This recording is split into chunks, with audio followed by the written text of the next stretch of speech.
नमस्कार, मैं हूं रविंद्र जैन और आप देखना शुरू कर चुके हैं सबकी खबर। आज हम बात करेंगे मध्य प्रदेश में बिगड़ती कानून व्यवस्था और उभरते आपराधिक गिरोहों के बारे में। मध्य प्रदेश के डीजीपी को आज मैं ये पूरा प्रोग्राम भेजना चाहता हूं और उनसे बात करना चाहता हूं। पिछले 3 दिन से मैं उन्हें फोन लगा रहा था, लेकिन शायद उनकी व्यस्तता के कारण उनसे मेरी बात नहीं हो पा रही। लेकिन मैं आज डीजीपी साहब के सामने 2-3 मुद्दे रखना चाहता हूं। उम्मीद है कि मेरा ये कार्यक्रम भी देखेंगे और उसके बाद में सख्त कार्रवाई भी करेंगे। दरअसल मध्य प्रदेश में कानून व्यवस्था धीरे धीरे पटरी से उतर रही है और कानून व्यवस्था कभी कभी उतरती है, कभी चढ़ती है, अलग बात है। लेकिन लंबे समय बाद मध्य प्रदेश में अब संगठित गिरोह अपराध कर रहे हैं और ये गिरोह धीरे धीरे पनपने लगे हैं। बड़ी बात यह कि इन गिरोह से मध्य प्रदेश पुलिस भी घबराने लगी है। मध्य प्रदेश पुलिस भयभीत नजर आ रही है। आज मैं आपको 3 अलग अलग क्षेत्रों की 3 घटनाएं बताऊंगा और उससे आपको अंदाज लगेगा कि क्या हो रहा है मध्य प्रदेश में। मध्य प्रदेश में लंबे समय से जो आपराधिक गिरोह थे वो खत्म हो गए थे, लेकिन ये क्या कारण है कि धीरे धीरे अब ये गिरोह बढ़ते चले जा रहे हैं और इनसे पुलिस भयभीत है। मैं सबसे पहले आपको बिंद ले चल रहा हूं। बिंद का सबसे छोटा जिला है महूगंज और महूगंज के थाना प्रभारी हैं द्विवेदी। इनका नाम है सनत कुमार द्विवेदी। इन्होंने एक रोज नामचे में क्या लिखा है वो पढ़ेंगे तो आप हिल जाएंगे। उनका कहना है कि वहां एक गिरोह है जिसका नाम है मूसा गैंग। इस मूसा गैंग से थाने के लोगों को खतरा है, कभी भी बड़ी घटना हो सकती है। उन्होंने रोज नामचे में लिखा है कि यदि मुझे कुछ हो जाए, आप सोचिए, थाना प्रभारी भयभीत है, गुंडों के कारण थाना प्रभारी भयभीत है और वो लिख रहे हैं रोज नामचे में कि मेरे साथ कोई घटना दुर्घटना हो जाए तो मूसा गैंग के इन लोगों पर आप कार्रवाई करना। जिसमें उन्होंने नाम लिखा है विपिन त्रिपाठी, संतोष तिवारी, अशोक चौरसिया, आशुतोष तिवारी। ये मूसा गैंग के लोग हैं जो शराब का अवैध काम करते हैं, तमाम अवैध गतिविधियों में शामिल हैं। और बड़ी बात यह है कि इन्होंने महूगंज थाने में घुसकर टीआई को गाली गलौज की है और धमकी दी है।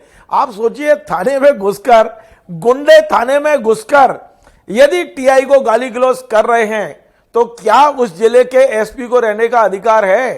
क्या मध्य प्रदेश के डीजीपी मौन रहेंगे? क्या मध्य प्रदेश के गृह मंत्री कुछ नहीं करेंगे? यह सवाल मध्य प्रदेश की 9 करोड़ जनता की ओर से है जो आज देना है जिसका जवाब। आप सोचिए, लोग हिल रहे हैं, लोग पढ़ रहे हैं तो ये कह रहे हैं कि क्या हो रहा है। ये मध्य प्रदेश तो शांति का टापू था और मध्य प्रदेश में गिरोह सिर उठा रहे हैं। मध्य प्रदेश में थाना प्रभारी उस पर लिख रहा है कि मेरे को कल कुछ भी हो सकता है, ये गैंग के लोग मुझे परेशान कर रहे हैं। मतलब अभी तक हम लोग यदि किसी गुंडे से भयभीत होते थे तो पुलिस की शरण में जाते थे। आज पुलिस खुद शरणागत हो गई है और इसके बाद भी वहां एसपी जमी हुई है रचना ठाकुर। एसपी ने कह दिया कि हम एडिशनल एसपी से जांच करा रहे हैं। अरे जांच क्या करा रहे हैं? यदि वाकई आपका थाना प्रभारी गलत बोल रहा है तो उसे हटाइए और यदि वो सच बोल रहा है तो इन गुंडों का एनकाउंटर करिए। यदि आपने एनकाउंटर 2-4 एनकाउंटर कर दिए तो गुंडों की हिम्मत नहीं कि थाने में घुसकर वो टीआई को गाली गलौज कर दें। मुझे आश्चर्य हो रहा है कि आज पुलिस मुख्यालय इतना खामोश क्यों है? क्यों पुलिस मुख्यालय ने अभी तक आदेश नहीं दिए हैं? करिए कार्रवाई। ये पहला उदाहरण है महूगंज का, जब एक टीआई लिख रहा है रोज नामचे में कि गुंडा मूसा गैंग से मुझे खतरा है और सब चुप बैठे हुए हैं, कोई कुछ नहीं कर रहा है। केवल एसपी लिखती है कि एडिशनल एसपी जांच कर रहे हैं। हमारी जांच किस तरह काई की जांच हो रही है? आपका टीआई कुछ बात को लिख रहा है, उसकी भी जांच कर रहे हो आप? अरे टीआई को बुलाओ, पूछो कौन गुंडे हैं, सीधी कार्रवाई करो। गुंडों से पुलिस भयभीत, ये सुनकर ही मुझे आश्चर्य लगता है कि मध्य प्रदेश में गुंडों से पुलिस और टीआई भयभीत है। आ जाइए, मैं दूसरा उदाहरण बताता हूं आपको और बिंद से महाकौशल की ओर लाता हूं। कटनी जैसा शहर आज पूरी तरह से सट्टा, जुआ, शराब, हर तरह की अवैध गतिविधियों में नंबर 1 है आज की तारीख में मध्य प्रदेश में। कटनी में तो ऐसा लगता है कि पुलिस के संरक्षण में ही गुंडे बदमाश पल रहे हैं। वहां एक गैंग है जिसको राहुल बिहारी गैंग, करण बिहारी गैंग और विनय बिरवानी गैंग के नाम से जाना जाता है। आप अंदाज लगाएंगे कि ये गैंग वहां ठेके ले रही है। आपको जो वसूली करानी हो उस गैंग को ठेका दे दीजिए, किसी के मकान पे कब्जा करना हो इस गैंग को ठेका दे दीजिए, किसी से पैसा वसूलना हो इस गैंग को ठेका दे दीजिए। और ये बात मैं नहीं बोल रहा हूं, वहां के विधायक संदीप जायसवाल खुले में माइक से आरोप लगाते रहे इस बात के और उन्होंने तो यहां तक कहा कि यदि पुलिस इनको गिरफ्तार नहीं कर सकती है तो चलिए हम व्यापारियों को लेकर उन गुंडों की शरण में चले और गुंडों से कहें कि ठीक है आप गुंडा टैक्स लीजिए पर हमारी जान बख्श दीजिए। ये भारतीय जनता पार्टी के विधायक बोल रहे हैं, ये भारतीय जनता पार्टी के विधायक बोल रहे हैं कि हम गुंडा टैक्स देने को तैयार हैं क्योंकि हमें अब जान का खतरा हो गया है गुंडों से। और इसके बाद भी आप सोचिए, ये 3 गुंडों में से सिर्फ एक पकड़ में आया है, राहुल बिहारी। करण व्याधी फरार है, विनय बिरबानी फरार है। आखिर क्यों फरार है? किसका संरक्षण है इनको संरक्षण किसका है? ये जवाब तो देना होगा ना पुलिस मुख्यालय को कि किस तरह से गुंडागर्दी बढ़ेगी। गैंग ऑपरेट हो रहे हैं वहां पर और गैंग बना के काम कर रहे हैं। ये राहुल बिहारी गैंग जो है ना, इसने लोगों का जीना हराम कर दिया कटनी के अंदर। और अभी फरारी में भी लोग कह रहे हैं कि वहां व्यापारियों को धमकी पहुंच रही है, फरारी में भी धमकी दे रहा है। राहुल बिहारी बेशक गिरफ्तार हो गया लेकिन करण बिहारी फरार है। विनय बिरवानी के बारे में तो बता रहे हैं कि वो दुबई भाग गया है, वो है ही नहीं है, यहां से दुबई भाग गया वो। आप सोचिए, कटनी जैसे छोटे से शहर में दुबई से सट्टा ऑपरेट होता है, ऑनलाइन सट्टा। वहां की बैंकों में करोड़ों रुपया आ रहा है, 50 करोड़ रुपए एक बैंक में आया, बाद में निकल गया। और वहां पुलिस वाले FIR नहीं करते हैं, FIR वही करते हैं जो उनके आका कहते हैं कि इस पे करना है, इस पे नहीं करना है। अब ये आका कौन है? ये मुख्यमंत्री जी को भी पता है कि कटनी में पुलिस को संरक्षण किसने दे रखा है, कौन थाने चला रहा है, थाने कैसे चल रहे हैं। आप देखिए, कटनी जैसे शहर में गिरोह आना, गैंग बन जाना, यह बहुत बड़ा कलंक है मध्य प्रदेश पुलिस के माथे पर। और इस कलंक को धोना है तो आपको ऊपर से नीचे तक सफाई करनी पड़ेगी। केवल 2 TIओं को लॉ अरेस्ट करना और एक सब इंस्पेक्टर को कटनी से पांडुर्ना भेजने से कुछ नहीं होने वाला है। आप सोच लीजिए, आपको ऊपर से नीचे, और यदि ये सफाई नहीं की तो आप सोच लीजिए कटनी आने वाले समय में एक बड़ा आपराधिक जिला बनने वाला है। ये साफ साफ दिख रहा है। मेरी वरिष्ठ अधिकारियों से बात होती है और वरिष्ठ अधिकारी भी इस बात को स्वीकार करते हैं कि वहां कहीं ना कहीं गड़बड़ी ऊपर से हो रही है, नीचे से नहीं हो रही है। यानी कि थाना स्तर से नहीं हो रही है, गड़बड़ी हो रही है तो SP स्तर से हो रही है, अक्षमता है तो SP स्तर पर अक्षमता है। आखिर क्यों नहीं कटनी को अभी तक सुधारा गया है? क्यों नहीं वो अपराधी अभी तक? घोषणा तो विधायक जी ने भी की थी कि यदि अपराधी गिरफ्तार नहीं हुए तो 5 तारीख के बाद आंदोलन होगा। 2 अपराधी गिरफ्तार हुए, आंदोलन क्यों वापस ले लिया गया? सवाल उनसे भी है, विधायक जी से भी। क्या आप विधायक जी सारे व्यापारियों को लेकर गुंडे के पास जाएंगे, गुंडों के पास, और गुंडा टैक्स देंगे? क्या कटनी में शांति हो गई? क्या कटनी में राम राज्य आ गया जो अपना आंदोलन वापस लिया है? ये ऐसे सवाल हैं जो कटनी की जनता को परेशान कर रहे हैं। और अब मैं आपको ले चलता हूं ऐसे स्थान पर ग्वालियर संभाग में जो ज्योतिरादित्य सिंधिया जी की कॉन्स्टिट्यूंसी है, गुना ज्योतिरादित्य सिंधिया जी की कॉन्स्टिट्यूंसी है, जो केंद्र में मंत्री हैं। और वहां पारदी गिरोह जो कुछ कर रहा है उससे पुलिस भयभीत है। मैं बोल रहा हूं कि पुलिस भयभीत है। वहां जो पिछले महीने जो हुआ है एक बच्चे के साथ, हालांकि पुलिस ने FIR में उस बच्चे को बालिग बताया है लेकिन ये बच्चा नाबालिग है। मेरे पास 2 दिन पहले वीडियो आया और उस वीडियो को मैं अपनी आंखों से नहीं देख पाया। आप सोचिए कितना मतलब विभत्स वीडियो है वो कि मैं आपको बता नहीं सकता हूं। मुझे उस खबर को बताने में भी एक तरह से ऐसा लग रहा है कि किस तरह के अपराध घटित हो रहे हैं मध्य प्रदेश में, किस तरह उसको 3-4 घंटे तक मारपीट हुई है एक बच्चे के साथ। पारदी एक जो गिरोह है उसको जो लीड कर रहा है वो है मोहर सिंह पारदी। और मोहर सिंह पारदी जो है वो बहुत बड़ा डकैत है, बहुत बड़ा, क्योंकि उसने चेन्नई में जो रेलवे से 5 करोड़ की डकैती हुई थी ये उसमें का मुखिया रहा है। और उसके बाद में इस समय गुना के एक बड़े बेल्ट में इसका आतंक है। गोली चलाना, अपहरण करना, मारपीट करना, ये डेली का काम हो गया इनका।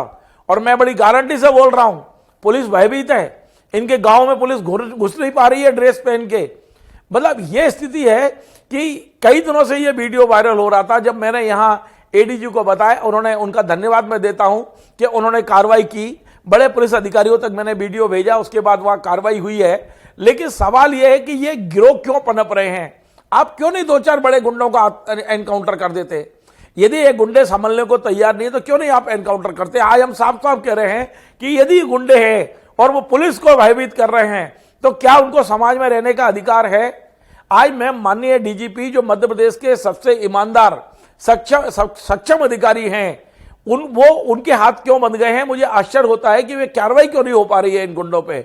हमने देखा था जब शिवराज सिंह चौहान ने मध्य प्रदेश की कमान संभाली थी तो मध्य प्रदेश के अलग अलग बेल्ट में अलग अलग ग्रोह थे, गैंग थे, पर शिवराज सिंह जी ने एक बात तय कर दी थी और पुलिस को बिल्कुल फ्री हैंड दिया था उनने कि मध्य प्रदेश में आपको एक गैंग नहीं लेना चाहिए। वो कहते थे भी, मंच से कहते थे कि या तो मध्य प्रदेश में गुंडे रहेंगे या शिवराज रहेगा। और मैं उनका आभार व्यक्त करता हूं कि मध्य प्रदेश में छुटपुट घटनाएं हुई हैं। मैं ऐसा नहीं कि उनके समय में कोई राज्य आ गया था, लेकिन मध्य प्रदेश में गैंग खत्म हो गई थी। ना चंबल में गैंग बची थी, ना मालवा क्षेत्र में जो गैंग थी वो बची हुई थी, ना मतलब एक बड़े बड़े जो गैंग थे वो बड़े बड़े गैंगों का सफाया कर दिया था। आज मध्य प्रदेश में गैंग संगठित हो रही हैं, मध्य प्रदेश में गैंग बना के अपराध हो रहे हैं। मैंने 3 उदाहरण बताए, ऐसे कई उदाहरण हैं।